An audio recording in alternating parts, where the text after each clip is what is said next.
গরুর গোশত দেওয়া হচ্ছে এখানে এখন।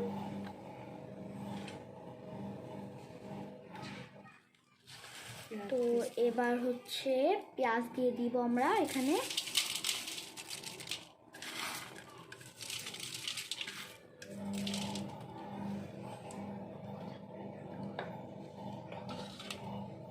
এবার হচ্ছে আমরা টক দইটা দিয়ে দিব।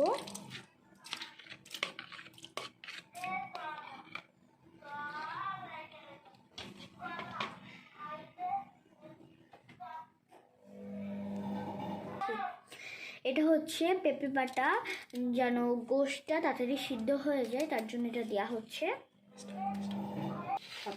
এবারটা হচ্ছে লবণ দিয়ে দিব আমরা স্বাদ মতন।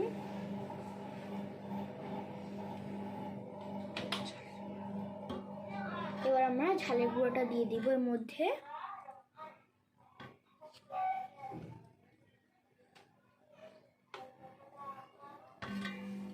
এখানে আমরা 3 চামচ দিয়ে দিচ্ছি ঝালের গুঁড়া।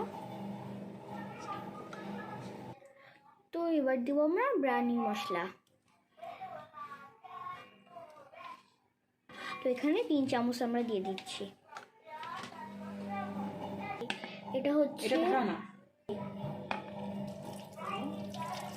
এখানে আদা রসুন বাটা দিচ্ছে ভিতরে পানি।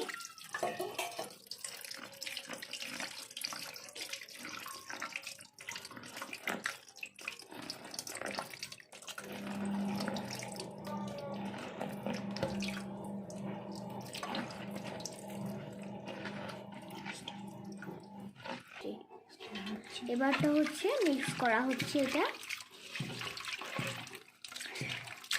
এটা আমরা ভালো করে এখন মিক্স করব। এখানে আমরা লঙ্কা দিয়ে দিচ্ছি,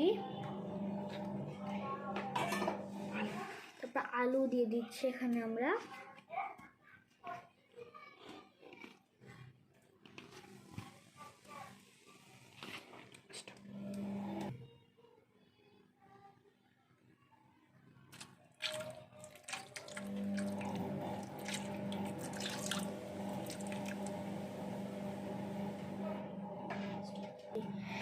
এটা এখন আমরা মিক্স করে আধা ঘন্টা মতন রেখে দিব।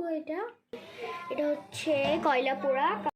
একটু তেজপাতা দিয়ে গরম মশলা দিয়ে চালটা সিদ্ধ করে নিচ্ছি আমরা। তো এখানে আমরা চালটা উপরে দিয়ে দিব। তো এখানে আমরা চালটা দিয়ে দিয়েছি।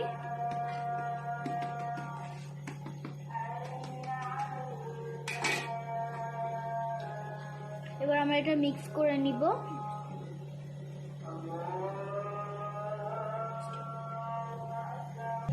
ভাতটা এবার উপর থেকে আমরা দিয়ে দিয়েছি। তো কিছুটা আমরা বিরিয়ানির মশলা দিয়ে দিব এক্ষেত্রে।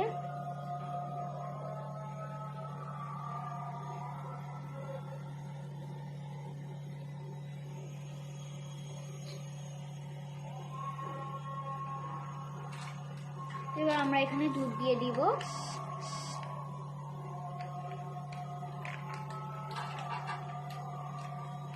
তো আমরা এখানে 2 প্যাকেট দুধ দিয়ে দিলাম।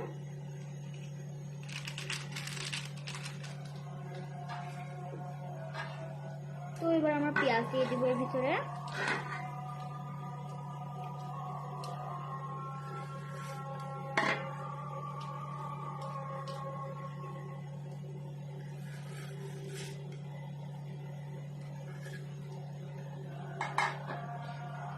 তো এবার আমরা ঘি দিয়ে দিচ্ছি এর মধ্যে।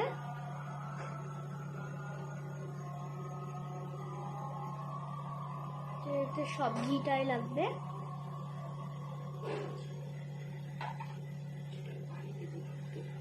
তো একটু চালের পানি দিয়ে দিব আমরা এর মধ্যে।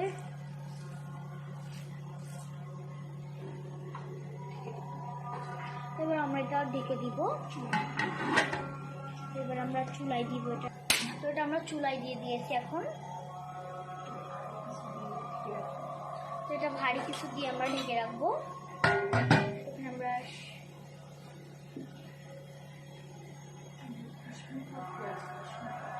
তো আমরা এখন আবার 20 মিনিট পর আসতেছি। আমাদের রান্না কমপ্লিট। তো খুব ইয়াম্মি হয়েছে আজকে এটা, তো তোমরাও ট্রাই করতে পারো এটা। টাটা, আল্লাহ হাফেজ।